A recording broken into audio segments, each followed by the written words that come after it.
Hello friends, in this video we are going to discuss how to show or hide decimal values in your product prices.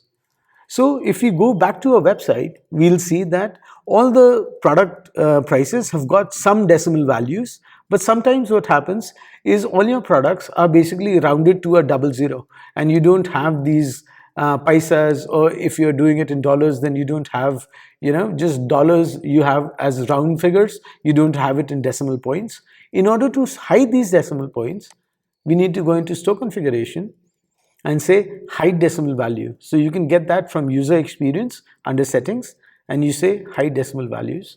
Once you do that, when you refresh, these decimal values are hidden. And that's about it. Thank you.